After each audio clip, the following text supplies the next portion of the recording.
Portugal é um pequeno país europeu localizado na Península Ibérica, tendo como seu único vizinho a Espanha. Apesar de seu tamanho, Portugal já foi um grande império no passado e conquistou várias partes do mundo, espalhando sua cultura e língua. Então hoje veremos a história de Portugal. Portugal declarou sua independência em 1139, contudo, sua história e a história de seu povo vem de muito antes. Ainda existe muito a se aprender sobre os primeiros habitantes dessa região. Há fósseis de humanoides parentes dos humanos modernos datados de até 1,2 milhões de anos atrás. Inclusive, acredita-se que foi aqui onde os últimos Neandertais viveram antes de sua extinção. O homem moderno, no entanto, pode ter chegado aqui entre 20 e 30 mil anos atrás. Provavelmente povos nômades à procura de um clima mais agradável. Começaram a chegar aqui na costa portuguesa e viram que não tinham mais para onde ir. Então eles ficaram por aqui mesmo. Muito tempo depois, os indo-europeus, um povo que se originou aqui, começou a migrar para várias partes do mundo, inclusive para a Península Ibérica.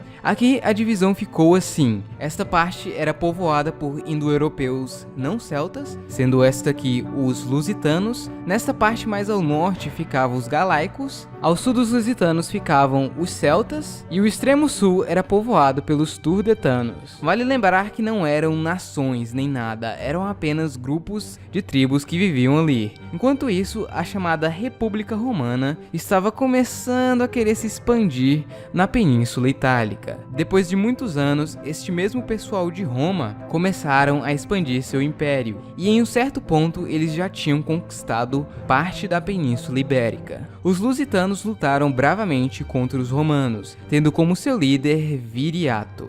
Mas daí ele foi traído por 3 pessoas que tinham sido mandados para fazer um acordo de paz com os romanos. Com isso, toda esta região passou a fazer parte do grande Império Romano, que era chamado de Espanha. Os povos que ali viviam começaram a ser influenciados pelos romanos, as leis, costumes, línguas e bem mais tarde a religião católica. Porém, isso é mais para o fim do império. Eles deixaram de ser tribos e também começaram a falar a língua dos romanos, ou seja, o latim. Existia basicamente 2 tipos de latim: o falado pelas pessoas de alta classe e o latim vulgar, que era falado pelo resto da população. Como não existia um modelo único de aprendizado e a maioria das pessoas não tinham acesso à escola, o latim vulgar começou a se modificar e ficar diferente dependendo da região. E hoje ele se dividiu em várias línguas, como português, espanhol, italiano, romeno, francês e outras línguas menores. Por isso, essas línguas são tão similares. Muito tempo se passou sob o domínio romano e o império já estava fraco. Neste ponto, ele se dividiu em 2. Como Roma estava muito frágil, aconteceu a chamada Grande Migração Bárbara Germânica para a região, onde esses povos invadiram o Grande Império. Os 2 principais grupos germânicos que migraram para a Espanha foram os suevos, que formaram o Reino Suevo, e os visigodos, que formaram o Reino Visigótico. Algum tempo depois, o Reino Visigótico passou a dominar toda a península. Vocês lembram que o Império Romano havia se dividido em 2? Então, a parte ocidental dele morreu, pois foi invadida pelos bárbaros. Porém, a parte oriental, agora conhecida como Império Bizantino, estava firme e forte e tentou recriar o Império novamente. E eles tentaram pegar mais uma vez a península. Porém, depois de alguns anos, eles foram expulsos. Em 610, em um lugar distante dali, Maomé recebe a visão. Então ele vai a Meca, fala que todos os deuses das pessoas são falsos e que eles devem aceitar Alá. Daí ele é expulso da cidade. Algum tempo depois ele volta com o exército, pega a cidade, espalha suas ideias e morre. Após sua morte juntaram seus ensinamentos e criaram o Alcorão e também o Jihad Menor, que resumidamente seria levar a fé islâmica para o maior número de pessoas possível. Sendo assim, eles rapidamente dominaram boa parte do Oriente Médio e Norte da África. As coisas não estavam muito boas no Império Visigótico. Os líderes estavam lutando internamente por poder. Um deles, inclusive, teve uma ideia genial de pedir ajuda aos árabes. Bem, eles atenderam o pedido e aproveitaram e também dominaram o país. Os povos que dominaram a Península Ibérica eram conhecidos como mouros. Eles eram desta região aqui e tinham acabado de se converter ao Islã. A invasão foi rápida e, apesar de algumas batalhas com os visigodos, eles não puderam fazer muita coisa. Em menos de uma década, os muçulmanos dominaram boa parte da península, salvo uma parte no norte, o Reino das Astúrias, que permaneceu forte e cristão. a península dominada pelos mouros formou o Emirado de Córdoba. Já que eles não estavam conseguindo invadir as Astúrias, eles decidiram ir ao nordeste da península e começaram a invadir o Reino Franco. No entanto, eles foram parados pelos mesmos na Batalha de Toul. Como os muçulmanos tinham conquistado a Península Ibérica, os reinos cristãos começaram a reconquistar seus territórios de volta. A reconquista começou em 722 com a Batalha de Covadonga e ao todo durou mais de 700 anos. Em 868, o Condado Portucalense nascia. Ele era muito importante e tinha bastante autonomia, porém era um vassalo do Reino de Leão. Ups, o califado se quebrou, agora a reconquista vai ficar mais fácil. Talvez nem tanto, mas ajudou um pouco. Em 1071, o condado portucalense é anexado ao reino da Galiza. No entanto, 20 anos depois, ele reemergiu novamente. Algo interessante é que neste tempo o pessoal daqui falava o galego-português. Era basicamente a mesma língua com algumas poucas diferenças, dependendo da região. Esse é um dos motivos do porquê o português moderno é tão parecido com o galego. Voltando à história, em 1109 nascia ele, Afonso Henriques, o Conquistador. Quem é esse cara, você se pergunta? Ele era o filho de Henrique, o conde do condado portucalense, que morreu alguns anos depois, e Afonso Henriques virou conde aos 3 anos. Obviamente, ele não podia governar ainda, então sua mãe, Teresa de Leão, vira uma regente. No entanto, em 1120, ele assumiu uma posição contrária à de sua mãe, e foi obrigado a sair do condado. Sua mãe havia se aliado com Fernão Pérez de Trava, que era de uma das casas mais fortes da Galiza, e isso poderia ser ruim para a autonomia da região. Então em 1128, Afonso volta junto com o exército, e luta contra sua mãe que está com o exército da Galiza na Batalha de São Mamede.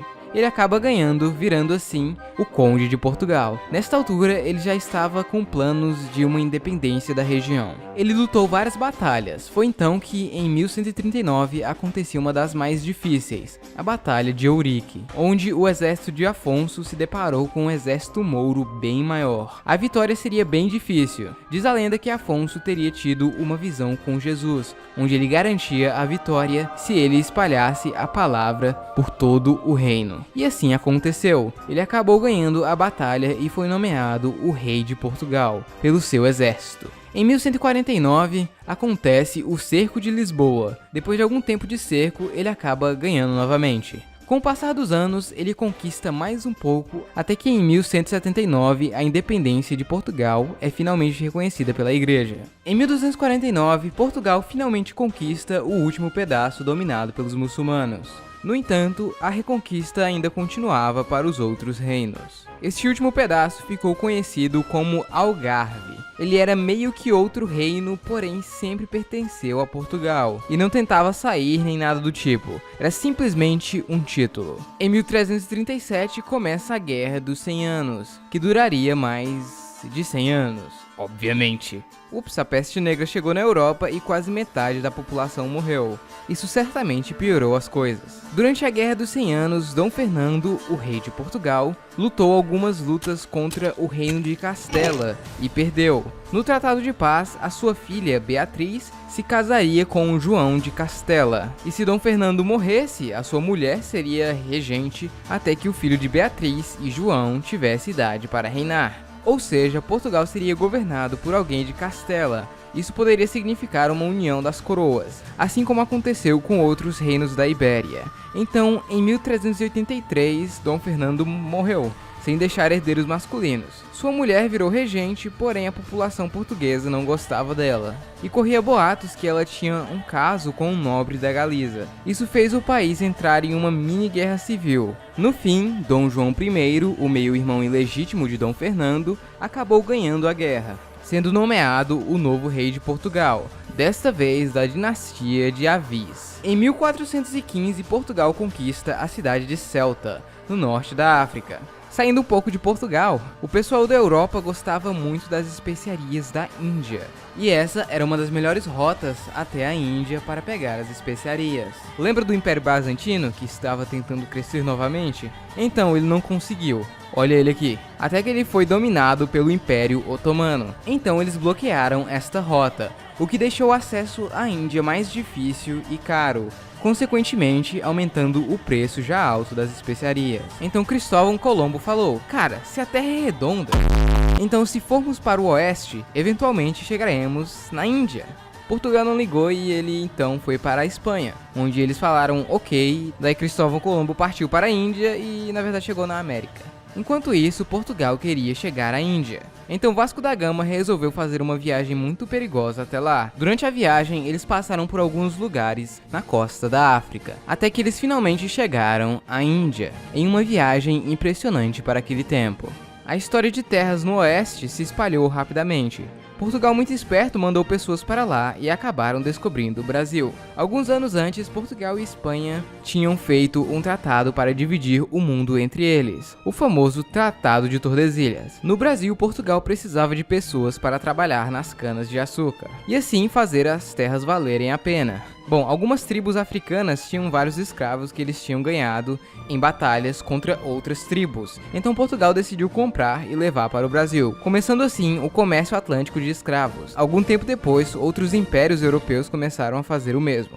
Bom, em pouco tempo, Portugal já dominava muita coisa. Um pedaço do que hoje é o Brasil, algumas ilhas próximas e na costa da África, algumas ilhas das Índias Ocidentais e Macau na China, além de vários pontos de comércio na Índia e África. Tudo parecia ótimo para o Império Português, porém ainda tem muita história para contar.